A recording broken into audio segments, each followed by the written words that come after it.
It is Wednesday night. You know what that means. It's time for the DFS MMA Strategy Show right here on Awesemo.com. That is a fighter, Pete Rogers Jr.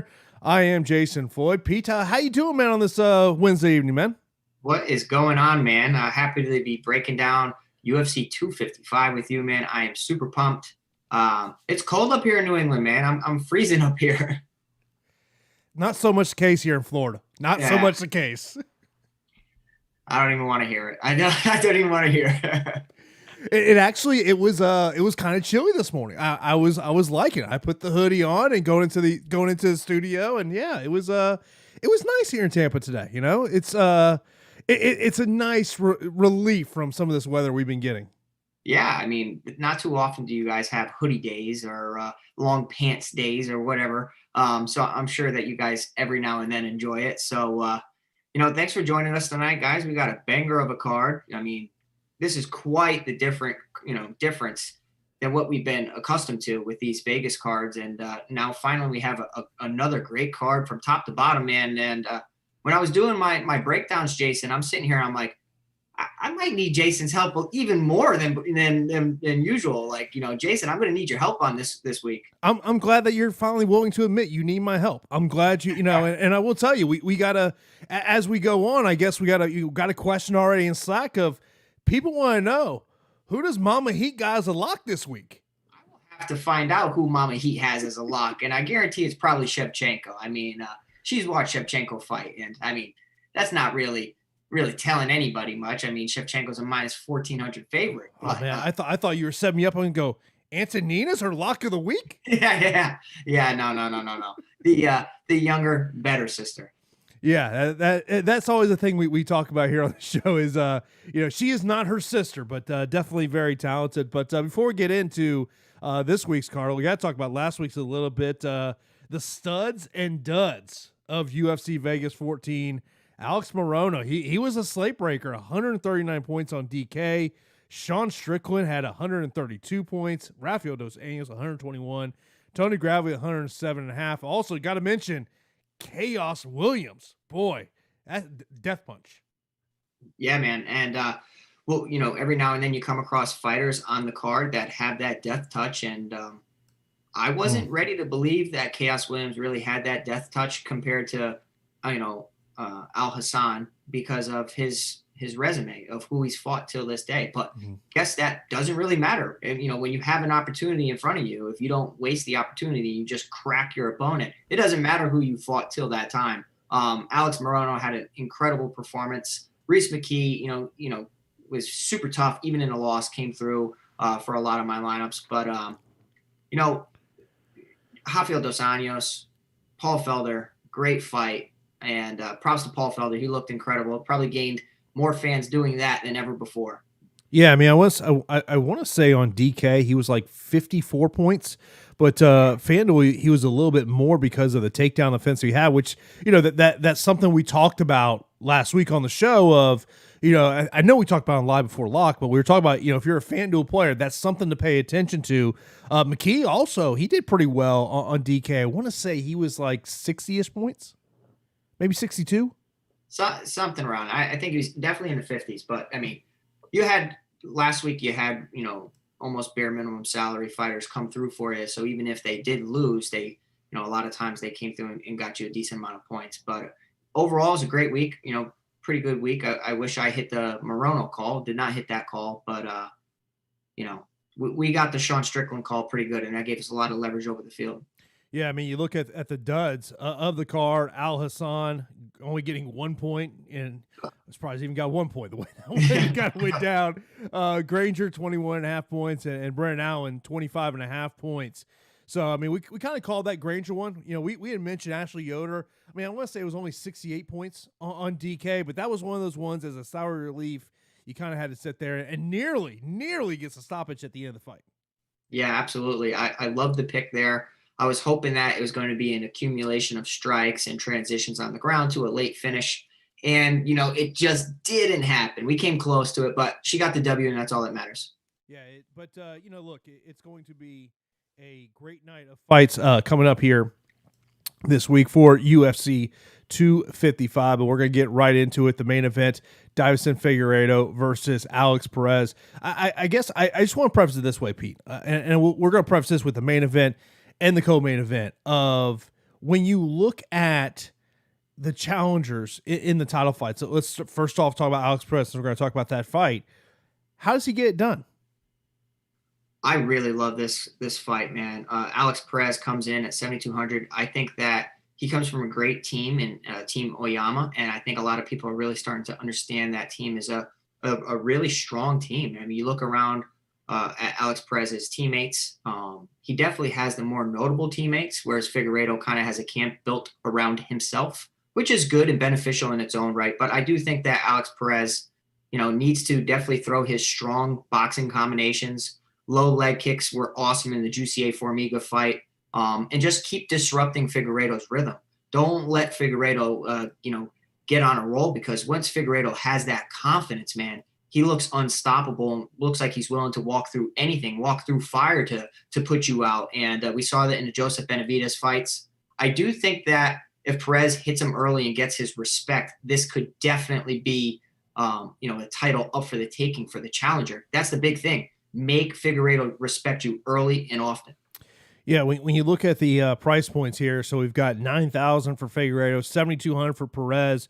Of course, that's obviously on DK or on FanDuel. $21 for Figueiredo, $18 for Alex Perez. I mean, look, if you tell me I got to play the challenger in the main event or co-main event, no question. To me, it is the main event of Alex Perez. And before we started the show, we were talking about how we were watching the Countdown show, and I thought it was something very interesting that Colin Oyama brought up. And I mean, look, and when you talk to people who train at Team Oyama, the one thing they tell you is it's hardcore training at Team Oyama. Colin is very old school, but he also said he goes, look, he feels that the Contender Series is a great way to go in the UFC because there is that built-in pressure of, hey, you got to perform to get into the UFC. And I do feel like I think people are underestimating Alex Perez in this one.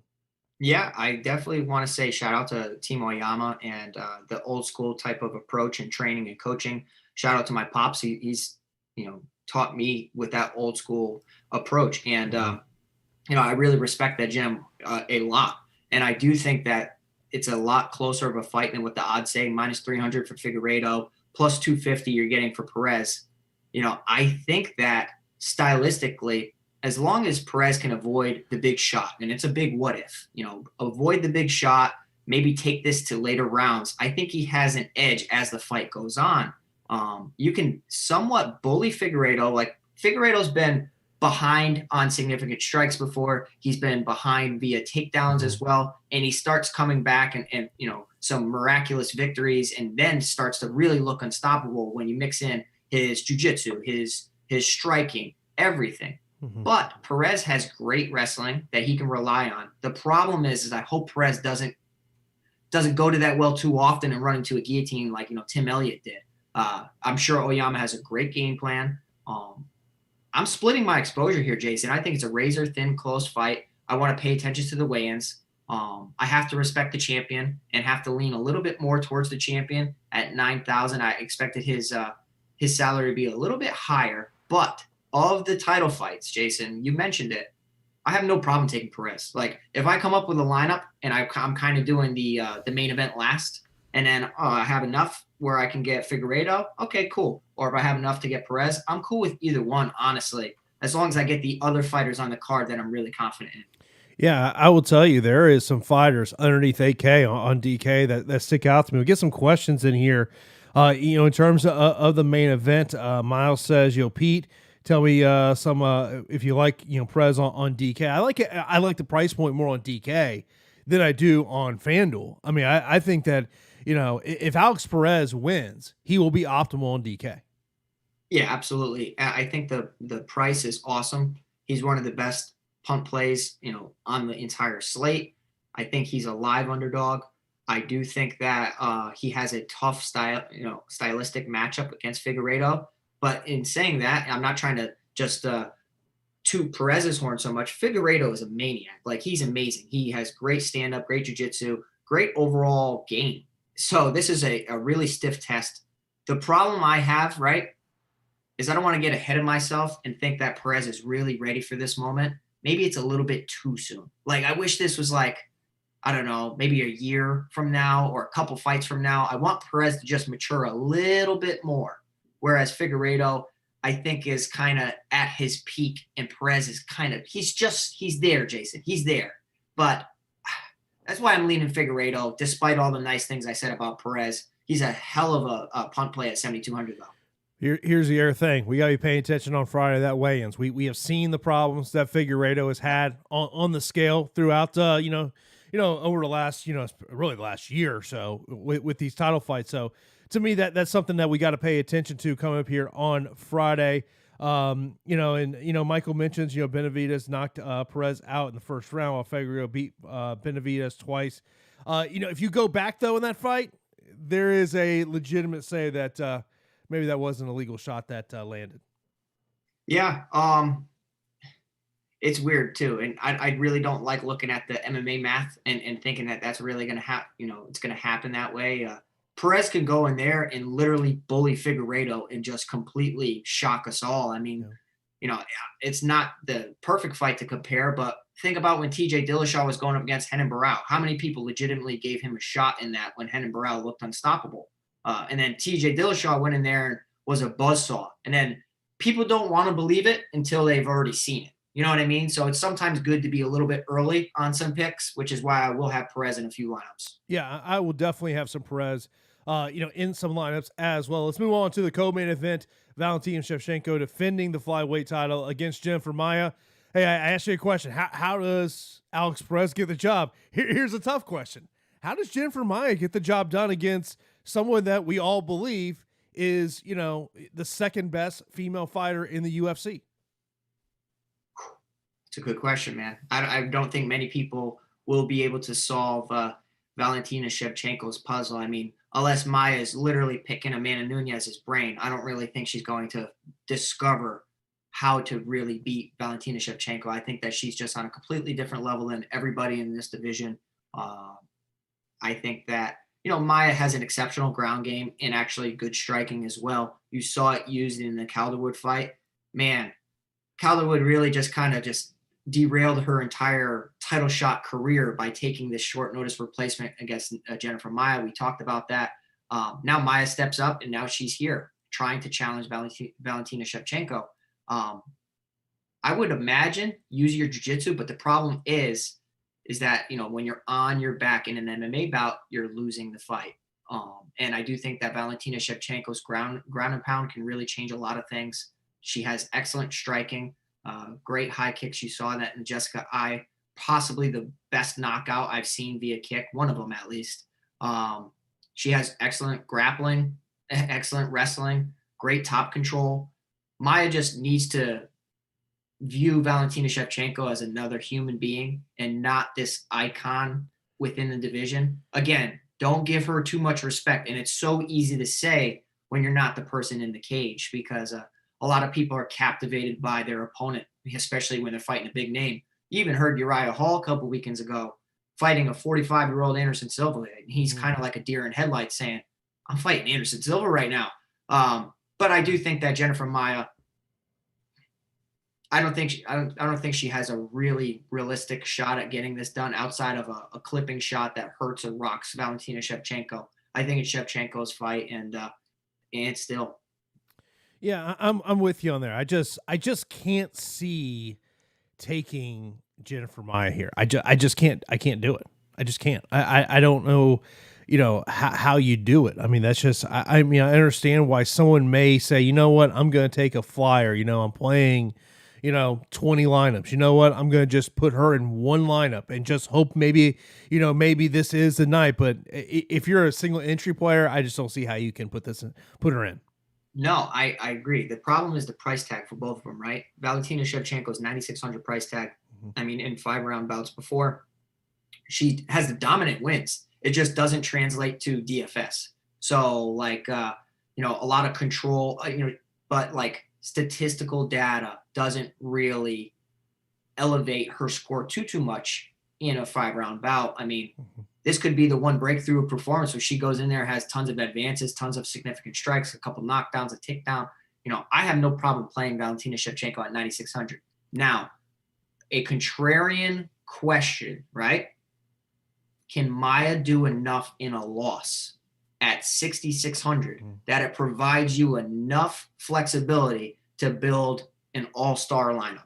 And that's kind of what I was just thinking about. And I'm like, man, $6,600 is really, really cheap, Jason. Like, stupid, dumb cheap. Can she do enough? What she got to get? 35, 40? Here's the question that we're getting in the YouTube chat right now is, does Valentina pay off her price? I'm going to say most likely. I'm not going to say most likely because I don't want people really banking on this answer too much. But what I will say is I will lean no. I think $9,600 is a lot. I think she has a dominant win. I think she just has to do a ton. I will be playing her like crazy. Trust me. I think she's getting a win. Absolutely. I guess here's a question. Maybe, is at 9,600 on DK and $23 on FanDuel. I think FanDuel, maybe if Jennifer Maya is just try and constantly go for takedowns, or you can rack up some points that way. Okay. But if we're talking in a DK world, which I know that's a lot of our players here, is what does she got to score to say she paid off 9,600? Now, obviously, it depends on everything else that happens on this card. I mean, look, if there's a bunch of decisions and there's not a ton of fighters over 100 points, okay, then it goes into it. But, like, does she got to get, like, 115, 120 to pay off? At least 110. At least 110. And that's being generous. I mean, like, because think about it, right? She would have to put on like the most historic beating of all time to score that much in a 5-round bout. Because I know Kamaru Usman will do it. I know Colby Covington didn't do it.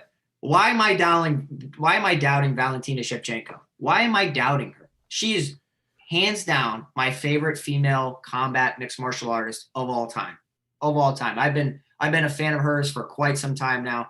So I will be playing her a ton.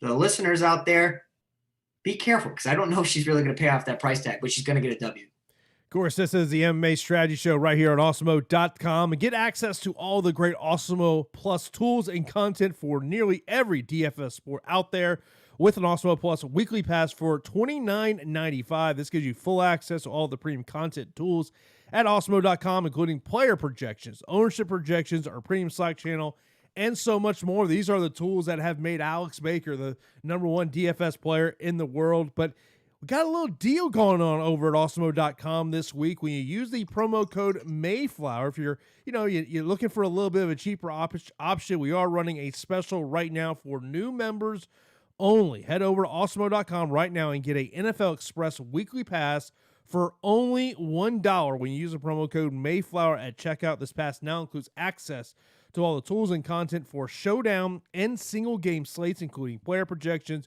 ownership projections, the top plays tool. So it's perfect for a DFS Thanksgiving feast of showdown slate. This offer is valid through November the 26th. I cannot believe Thanksgiving is already here, Pete. I know, bro. Do I got to make some calls to make sure you're not putting on too much weight next week? I will be eating whatever I want, Jason. Okay. I will just be making sure that I work out extra hard. Okay. How about that? All right, I might have to just make sure. I might have to call Senior up and say, hey, I got this on tape. So he's going to work out on Thanksgiving Day. No problem.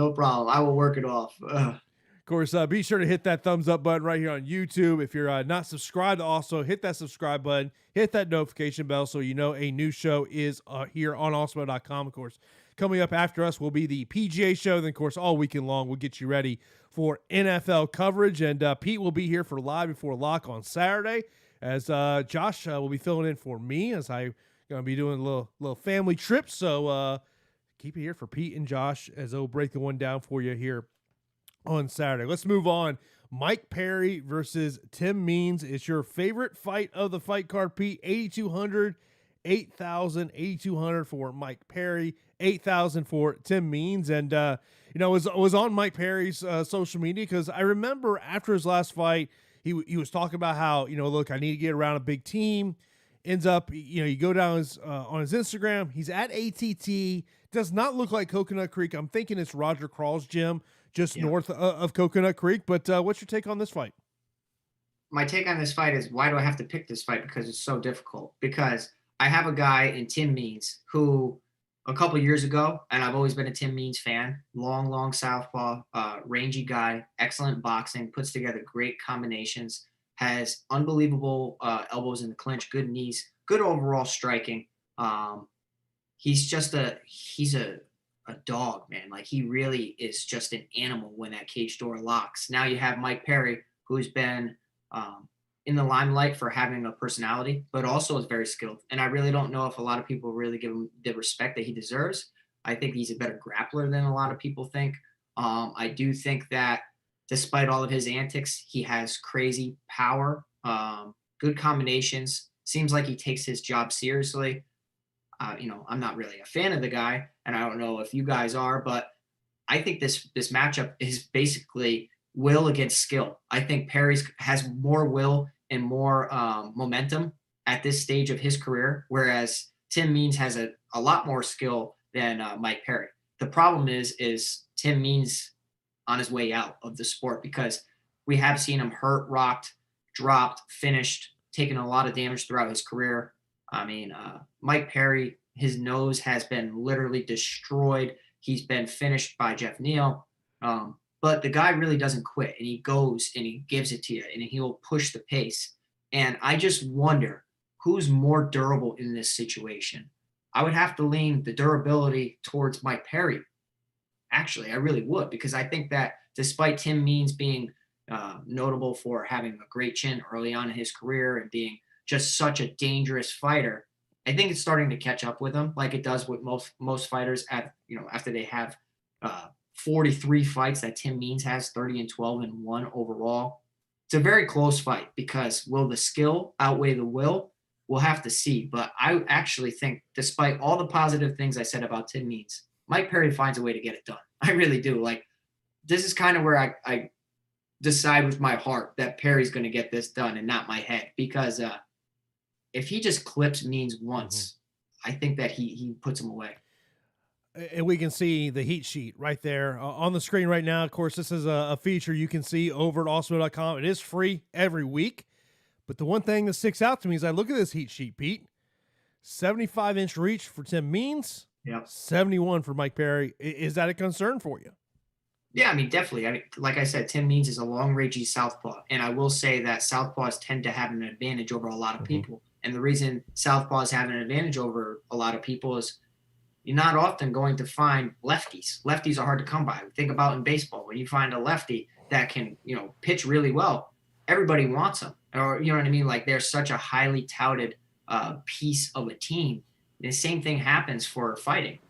Lefties are hard to come by. They're hard to train for. You have to train opposite of what you've been taught when you're fighting righties. And according to the chat, I'm seeing that you're going in and you're going to be a part of Mike Perry's corner this weekend. And I knew you were going to say something, so I had to beat you to it. But I'm interested to see who's in Mike Perry's corner this weekend. Fake news, bro. Fake news. Yeah, fake news. I will not be. I will be in his hometown of Orlando, Florida. But no. Can you imagine?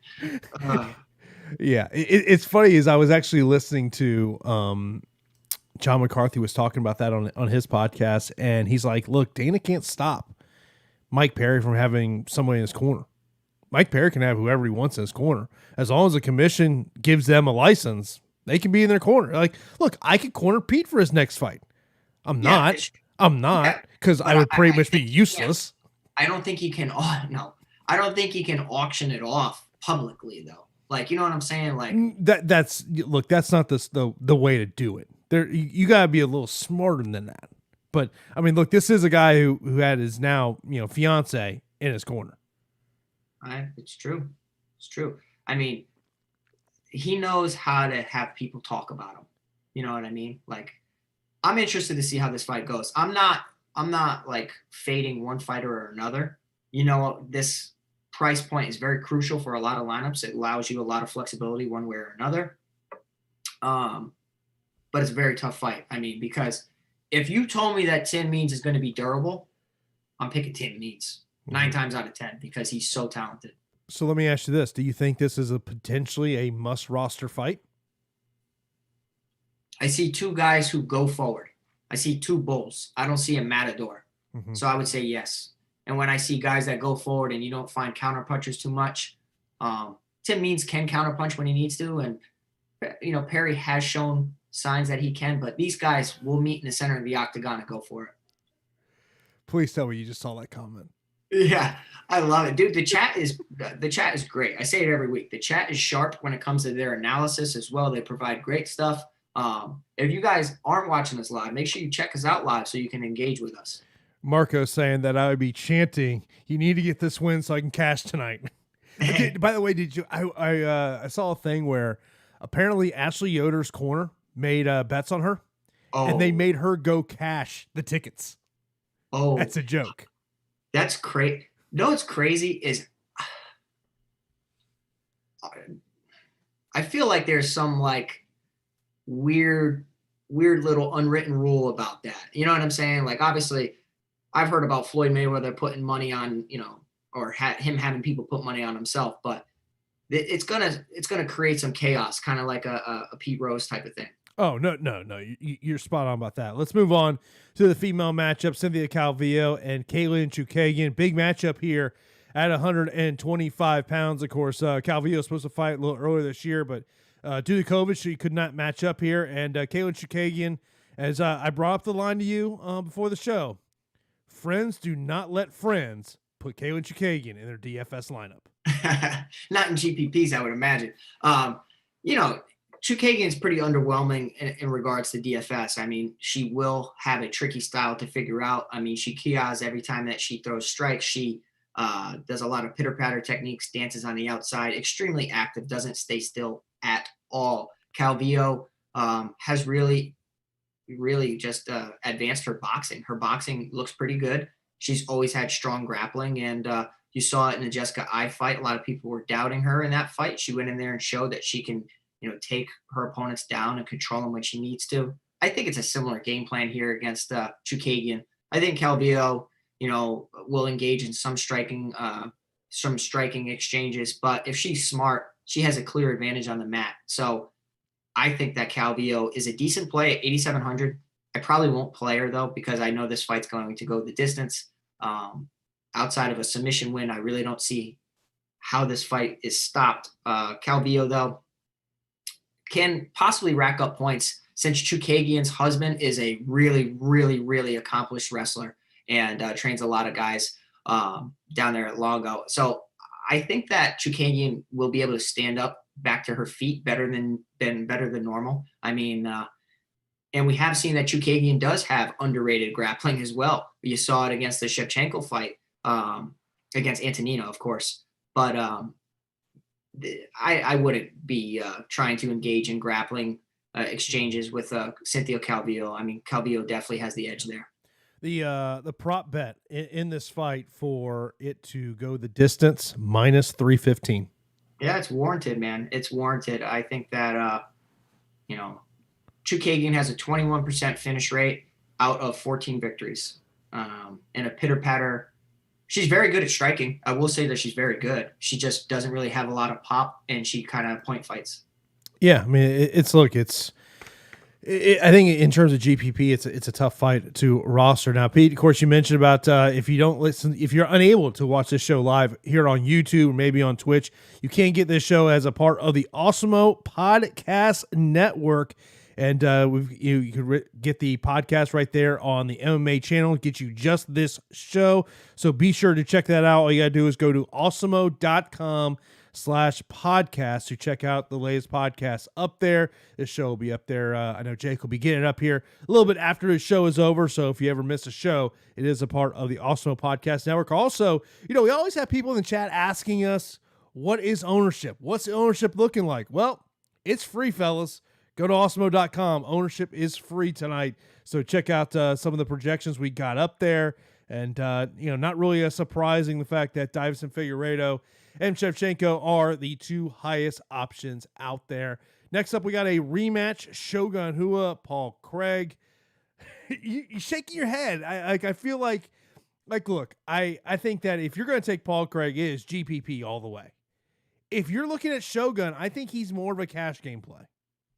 Yeah, I mean, I just don't want to take either one of these guys, really. I've already seen this fight. I don't want to see it again. We get excited about Paul Craig's fights. We get excited about Shogun Hua's fights because, they both make a lot of mistakes in there. And Shogun's not really what he used to be. And I know that he has a ton of attention and a ton of fans out there that want to see him fight no matter what. I don't know if his skills are really what they used to be. 7,700 for Shogun, 8,500 for Craig. If I'm looking at like development and everything, and I'm thinking about age, Shogun comes in at 38 years old. 81% finish rate out of 27 victories is pretty crazy. He is 11-9-1 though. So like he has struggled in the UFC. Shogun has definitely struggled in the UFC. And Paul Craig isn't the most talented guy in the world either. He's just a slightly bigger framed man at 205. But I do think that Paul Craig possibly has kind of leveled up a little bit, maybe got some better takedown defense, even though he's willing to go to his back and, allow fighters on top of him, which is a problem because if fighters are on top of you and you're pulling guard in an MMA fight, you're either getting punched in the face or you're losing a round. But he does have GPP written all over him with how he goes for it. He'll hunt submissions. He'll go out there and he'll trade bombs as well. So I think that maybe Paul Craig has gotten better. What are your thoughts on this fight? How many losses does Shogun Hua have in his last 7 fights? Oof, 5. No. You know what's crazy is because everybody out there is going to say exactly what I said because we think Shogun's been stinking, and he's like what 6-1 or 5-2. 5-1-1. The draw was against Paul Craig. But how? How? So it is 2 wins against Little Nog, both decisions. Split decision win against Corey Anderson. I mean, that's a great win. That's a great win against Corey Anderson. Then you got a win against John Vellante, loss against Anthony Smith, win against Tyson Pedro. I mean, look, there's a one time everyone was super high on Tyson Pedro. Yep. Then the draw against Craig, and then he's coming off that decision win, split decision win against Lil Nog. I mean, look, it's the Shogun of 2005 is not walking through the door. No. If he was, he'd be in the 9K range because that Shogun was on a whole nother level. So, I mean, I don't hate the 7,700 Shogun Hua play. I definitely will sprinkle him in, but I definitely prefer Paul Craig and GPPs. I think he has more upside. The craziest stat of this card is the fact that Shogun Hua is only 1 year older than Alan Joaquin. It feels like Shogun's 50. Joaquin looks like he's 25, bro. I know. There's a reason he's a male model. Yeah. There's a reason for that. Let's move on. The matchup that I am probably the most interested in, and we can see your excitement here, Brandon Moreno versus Brandon Roy Val. Of course, Brandon Roy Val, you talk about stories of 2020 in the UFC. Brandon Roy Val is up there. I mean, just what he has been able to do. He has been a DFS stud. This is a matchup, man. I will not be able to watch these fights live, but this is a fight that I cannot wait to see how it plays out. Any matchup that screams WEC, I'm a WEC guy. This is a lighter weight matchup. Sign me up. That's what I grew up with. I love the WEC, so I am really interested in this 125-pound fight. Brandon Moreno, been a fan of his since he was on The Ultimate Fighter. I really like him. I like his style. I think he's so game. I think he's so tough. He's squirrely in there, and he doesn't really sit still. Brandon Royval, though, man, I picked against him once in that Tim Elliott fight, and I will not do it again. I feel like this kid is so durable. He's super tough, and he's dangerous everywhere. Excellent striking, very long and rangy. Doesn't look the most crisp standing up, right? He doesn't look really, really technical, but it's effective. He looks kind of sloppy and robotic, but it's effective. I will say he's a good striker, possibly the best jiu-jitsu next to some of the highest jiu-jitsu fighters in the UFC, like a Charles Oliveira, like guys that have crazy guards and throw up submission attacks and chain everything together. I mean, Brandon Royval, his submission average per 15 minutes is 3.2. That is crazy. Like, if you look at my heat sheet, that is up there, and he really just hunts finishes. I think that this is a matchup that I'll have plenty of exposure to because, man, I think it's going to be action from the get-go. Yeah, I mean, look, Brandon Roy Val, I mean, he's as I said, he's been a storyline, and the thing is, it's an action packed fight. I will have a ton of Brandon Roy Val, and look, and obviously price point plays a lot into that. I mentioned a little while ago, there's a lot of under 8,000 options on DK that I really like, and I mean, look at $14 on FanDuel when you're looking to create some, to get some of those higher end options. You got to find those fighters that are under $14, under $15, and to me, he's a guy, but the only concern I would have, and especially maybe if you're looking to take Brandon Moreno, is I do think this goes 15 minutes. Yeah, I would agree. A lot of lighter weight fights do tend to go the distance. Brandon Moreno, he's no slouch. Like, he could definitely be getting this title fight. And let's be real. He could have definitely stepped in and got that title fight against Figueiredo. Good striking, good grappling. We've seen it on display against some high caliber wrestlers, Askar Askarov. I was pretty high on him, and he went out there and had a good showing. He knows how to be squirrely when he needs to be and scramble. And scrambling in MMA or scrambling in wrestling is what really sets apart elite level fighters. I think he's close. I think that he's extremely tough. I will definitely have a few with Moreno. I just think the 8,600, I thought this was going to be the 8,200, 8,000 fight, Jason. I thought this was super, super close. Royval's the nice shiny toy, the new shiny toy on the block, right? Let's be real. He's 2-0 in UFC, whereas Moreno has been through the Ultimate Fighter, and he is 5-2-1. So, experience edge for Moreno. If you want a leverage play, everybody and their mother are going to be on Brandon Royval. So maybe you look at either avoiding that matchup or targeting Brandon Moreno. Yeah, when you look at our ownership projections over at Awesemo.com, he is the underdog that is getting the most salary. Yeah, I think it's warranted. I really do. But yeah, between him and Perez, I think those are two of the best 7K options out there. Yeah, I mean, it's something you definitely got to look at. Next up, let's talk Joaquin Buckley and Jordan Wright. Of course, we all remember the viral knockout of the year that Joaquin Buckley scored earlier this year. And I told you earlier this week, man, I was like, Buckley's going to be highly owned. Yes, I'm going to play some Buckley, but I think I'm going to play a little ownership gamble here. I'm going to have some lines for Jordan Wright in it. Wow. The one thing I wonder about, and I think this is the question, when you have that type of knockout, do you try to force that type of knockout in your next fight?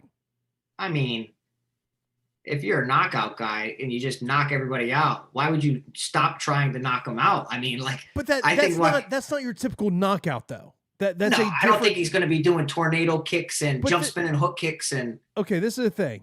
This is a guy that I remember watching in Bellator. I never saw this coming. Yeah.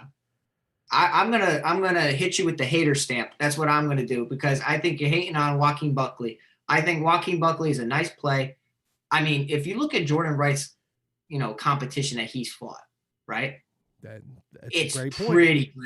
Pretty dreadful. Oh, it's awful. It's awful. But if we kind of apply that same logic, look what Chaos Williams, his resume was like, and he went out there and put the lights out. So you kind of got to take that with a grain of salt. I will say that Wright put away Ike Villanueva, who is a big guy and looked pretty good. That's a TKO because he was split open. I wish the fight would have kept going on. But, I mean, he did look good. He's trained under Anthony Hardonk, who's an excellent, kickboxer. He also trains at Jackson's MMA. So the guy has great coaching staff around him. Extremely talented striking. The problem I've seen, you saw it on the Contender Series, you know what I mean, is he doesn't like to get hit. And Joaquin Buckley's going to hit you. Like, even in the Kevin Holland fight, Joaquin Buckley throws with reckless abandon, I guess. And that's your worry, is that he's going to get too reckless and Jordan Wright's going to be able to take advantage of him. So I'm hammering this fight. And I will definitely have probably a heavy lean towards Buckley, and I'll sprinkle in Wright, but I respect it. Here's the one thing when you talk about regional MMA and when you see a fighter who strength of schedule is not good, there's unless you have inside information on it, it could be a Yeah. situation where, okay, that was their path. They wanted to take a boxing model to the UFC. That clearly happens. I can tell you, I've heard stories of fighters that they'll tell you that person's never going to fight someone with a great record. They'll tell you that. But then there's also times where it's like, I can't get that guy a fight. No one will fight him. So Yeah. which one is it? But the question is, after now 2 fights in the UFC, and after what we saw last time, are you buying the hype with Joaquin Buckley?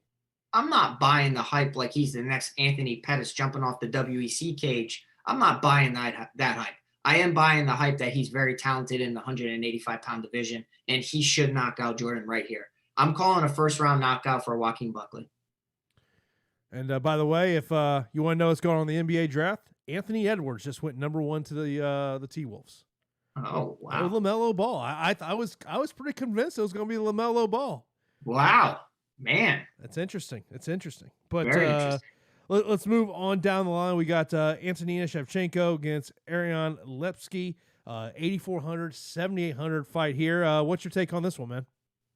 My take is that this is a matchup I'll probably be avoiding. There are several fights that I'll be underweight on and several fights where I will hammer either side. This is one of the fights where I don't really know if I like it so much from a DFS aspect. I do think that Shevchenko will get it done. I think that she has better grappling, even though that she was out-grappled in her loss to Caitlin Chukayian. I think that, it's pretty cool that the Shevchenko sisters train with each other, all camp, fight on the same card. I really love it. And you know what I mean? I think it's super, super cool. They're the best training partners for each other. And you have no choice but to level up and get better when you are sparring and training with Valentino Chefchenko. But let's be honest, she's not her sister. She's not. She's just not. She's a lesser version of her sister. And I do think that she's skilled enough to get it done over Ariane Lepski. They're both 2-2 in the UFC. Shevchenko should have the edge striking. In the clinch, she should definitely have the edge. That's probably her strongest, part of her game. Lepski, if she's smart, is trying to take this fight to the mat and trying to work towards a submission. But that knee bar was a fluky submission. I did pick Ariane Lepski, and we picked her in her previous fight. But you're not going to come across those type of submissions, too often. So for me, it's Shevchenko or pass. I don't really like Lepski too much. Outside the UFC, she had a ton of hype, but her volume hasn't been the best. And this fight's probably going the distance. Yeah, I don't think it's a fight that I'm necessarily looking at for the most part, but we'll see maybe if it does come there. Now, I think a fight you definitely have to look at is this Daniel Rodriguez Nicholas Dalby fight. Daniel Rodriguez 9,100 on DK, $20 on FanDuel. I love this fight. I really do love this fight, and I think it's a perfect setup fight for Daniel Rodriguez. The guy, had to experience some adversity in his fight against Dwight Grant, got hurt, and I was like, oh no, we were all over Rodriguez, and then, the ref let it go, and he ended up coming back and landing a shot and putting out Dwight Grant, who seemed pretty durable. So Rodriguez's power is legit, man. It really is. And Dalby just got cracked and hurt by Jesse Ronson and finished and out-grappled and submitted. So Rodriguez has a great jiu-jitsu game to rely on if it ever hits the mat. He does tend to stand up and does enjoy getting in a firefight. Dalby at one time had a ton of hype. He really had a ton of hype. Now, I'm favoring Rodriguez in the matchup, Jason. I think he can knock him out or submit him. I really do. The thing for Dalby is his kicks. He has extremely, he has some great dexterity in his legs, extremely unorthodox techniques, a lot of lead leg round kicks. He can throw hook kicks. If he keeps it at distance and works his kicks, you can definitely get a fluky, flashy knockout. But I do think that this is a nice spot for Rodriguez, and I have no problem putting him in my lineup. Now, when you look at Daniel Rodriguez on the betting lines, if you go over to Awesemo.com, right there at the top of the screen, Odd Shopper, the best line right now out there is minus 310. That's over at William Hill. If you want to go with Nicholas Dalby, plus 250. That's pretty much across the board. And if you sign up at oddshopper.awesemo.com, you can track your bets and get alerts when a bet hits a certain price.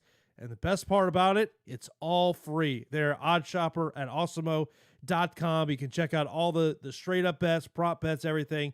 So be sure to check out Awesemo's Odd Shopper right now. Also, be sure to hit that thumbs up button right here on YouTube. Hit that subscribe button. Hit that notification bell so you will know when shows are here. Of course, PGA show is coming up here in less than 15 minutes. So we'll get through these last 3 fights, plus answer some questions before we get out of here. Alan Jouban versus Jared Gooden, 8,300 for Jouban, 7,900 for Jared Gooden. Yeah, man, this is one of the 2 most difficult fights to break down because where are you at lately, or where are you at right now? Jouban against Gooden is pretty similar to Perry against Means. You know what I mean? Like you have a guy in Gooden who's a regional talent on 17-4 overall, has really put together a great career. You have Jouban, who at one time looked like a killer in the division, and then started to get bullied in the division and has suffered several knockout losses. Started, going into modeling, started going into working as an analyst. It's been a long time since he's been in the cage, Jason. So in situations like that, outside of Dominic Cruz, I tend to favor the guy who's been in the cage, more recently. So I will say that Jared Gooden, at 7,900 is a decent discount for a guy that has great pop, 76% finish rate over against a guy who's pretty chinny. I do think that Jouban is the more skilled fighter. So at 8,300, it's appropriate based on his skill and what he's done to this point. But man, Gooden, I'm hurting for some 7K options this week, and Gooden's a guy I'm circling and have no problem, sprinkling in. And I might be a little bit underweight on Jouban. Yeah, they, when you look over on FanDuel, 16 and 15. So I mean, it's essentially a pick 'em fight over on FanDuel. I mean, my question with Alan Jouban has more to do with his chin than anything else. Yeah, I mean, it's the same thing it means for me, right? Yeah. Like, if I know Jouban can take a shot, Jouban's winning this fight. He's got the better Muay Thai, his great kicks, everything. Has the experience advantage. 12 UFC fights. How does Gooden respond to his UFC debut? Maybe the big lights get to him, really. And you have seen Gooden on the regional scene get jumped on early and finished and kind of overwhelmed. Jouban used to do that to people. Jouban used to go out there and just put people away. So I will have plenty of Jouban, but as a 7K option, I can't ignore all the things I just said about Jouban. So I will be targeting Gooden. Then we got Kyle Dawkis taking on Dustin, is making his UFC debut, coming off the Contender Series, been on an absolute tear. In terms of this one, of course, we've seen Kyle Dawkis, what he's been able to do, 8,800 on DK, $20 on FanDuel. Yeah, man, I really like this fight. I like Dawkis. I like the Dawkis brothers. I do think that Kyle Dawkis is a big guy for the division, coming in at 6'3", only has an inch reach advantage, which is a little shocking. I thought it'd be a little bit more. Stoltzfus is a great credentialed and accomplished grappler. He has some really underrated transitions on the mat. I think that this is going to come down to who has the better stand-up. And I will give the edge in volume to Dawkis. I really will. I think that he has the higher volume. It's hard to really say about Stoltzfus because, we haven't seen him perform against UFC competition yet. We've seen it on the regional scene. So I do want to see – this is kind of a nice test for him because, Dawkis is super talented. You saw what he did to Brendan Allen. And if you've seen that fight, you saw how live Dawkis was in that fight, and he definitely could have won that fight. The price isn't great. The price is crazy. I wish he wasn't so high. I was expecting like an 83, 84, and that would be a little bit more appropriate. I don't foresee Dawkis getting a submission win over Stoltzfus, despite his crazy submission ability. Their submission ability probably cancel each other out. I believe they're both black belts. And if Stoltzfus isn't a black belt, he's pretty close and definitely has the skills of it. So I will lean Dawkis, and I think that he gets it done. Yeah, Machiavelli in the chat was saying he thinks Dawkis is overpriced. Yeah, 8,800 is a lot, but the volume could be a difference maker here. And Dawkis is just a smart fighter, but I definitely will agree with that. Stoltzfus, he's super crafty. but I think it's going to be a stand-up fight. And then our opening fight of the night, Luis Koske taking on Sasha here. I talked to Luis about a week and a half ago. The biggest takeaway, and of course, people didn't see that. They can check it out on the MMAReport.com, where you can watch all my video interviews at. And he goes, I'm going to test his chin, and I'm going to turn the lights off. Yeah, man, it's awesome. I love it. I love it when I hear that from a 9K option. I do think that Luis Kosi here, he talked about it in your interview, how he's going to be significantly shouldn't say significantly. He's going to be undersized for a while in the division. And he's kind of growing into his body, and he knows that he's finally getting into a weightlifting routine from the PI. It was a great interview, Jason. I will say that Kosi has that little death touch to him. And when he hits people, they seem to really, really not like it, and or they go out. So I do think that Palatnikov here comes out of a great camp, and I don't want people to think that he's a bum or a scrub, because he's not. Comes out of a great camp and is talented striking. It's just his striking defense. Now, I do think that you're going to need this first fight of the night. I think somebody's getting finished based on their styles. Palatnikov does like to come forward and throw strikes, and has only a 40% finish rate out of 5 victories. Kosi has a 100% finish rate out of 7 victories. But this matchup screams fireworks, man. It really does. Does Kosi pay off 9,300? If he wins, I think he does. I really do. Well, let's look at the ownership game. He's at 37%. Yeah, I mean, let's be real. They're both making their UFC debut. Kosi has the advantage of coming from the Contender Series, like you spoke of, about what Oyama says. The Contender Series is a pressure cooker. Guys that came from the Ultimate Fighter or guys that came from the Contender Series, it's a pressure cooker. And you're trying to impress the boss. And now you could finally, that weight is off your shoulder, and you got to go out there and, make your UFC debut. But it's kind of like riding a bike. You've already been there. You've already done there. It's the same cage. So he definitely will have that edge in this one. But I'm hammering this fight. Like, Palatnikov has the skills standing up to touch and hurt Kosi, because what happens if Kosi gets tired?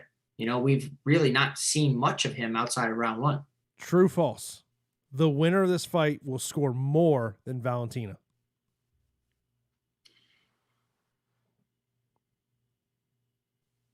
It's close. It's close. I feel like okay. If you think it's close, would you rather just pay the extra $300 for Chavchenko if you want to take Koski? I'll probably take them both. When I did a mock lineup, I had them both. I was able to get both of them in a lineup. So tells you there is some under 8K options I like. Let's get into some of our straight up picks here. Davison Figueiredo, Alex Perez. You start. You start. All right, I'm going with my heart here. I shouldn't do this. I've known Alex for a long time. I'll be rooting for Alex, but I think Davison gets it done. I'm gonna say Figueiredo. Did you see on the video, the countdown? Figueiredo's in the gutter right now. He's hungry, and I know that he has money now and all that stuff, but he's literally in the gutter now. In the gutter of him training, with a camp surrounded by himself. How does that really? He doesn't really have the best training partners, whereas Perez does. Yeah. Co-main event, Chefchenko. Yeah, Valentino Chefchenko for me. Mike Perry, Tim Means, give me Perry. Agreed. Perry. Give me Calvio against Chukayian. Agreed. Calvio. I'll go with Paul Craig. Yeah, Craig for me. Give me the upset and Brandon Roy Val. Same. All right. Buckley Wright. Yeah. Hater stamp. I'm going Buckley. Are you doing it? Give me Jordan Wright. Get the heck out. Okay. All right. Chavchenko, Lepski. If Jordan Wright loses, you owe me 10 push-ups, 20 push-ups. Okay. All right. He's good. Chavchenko, Lepski. Chavchenko. I think that's going to be a popular 7K punt is Lepski. Yeah. Rodriguez, Dalby. Rodriguez. I'll go Rodriguez as well. Joe Blayne, Gooden. I'm going Gooden. And I know that his regional tape isn't the best. I'm going Gooden. Yeah, I'll go Gooden as well. You going to go Dawkis? Yeah, Dawkis. Yeah. And then Kosuke? Kosi, yep. Yeah. Let's get a couple of questions here. Miles asks, Calvio 5+ takedowns? No. I don't think so, Miles. That's a Yeah. lot. No, that definitely is a lot there. Just want to make sure we get if there's any other questions. She's somewhat undersized for the division too. But if she gets her hands on Chukayian, I think Calvio wins. Yeah.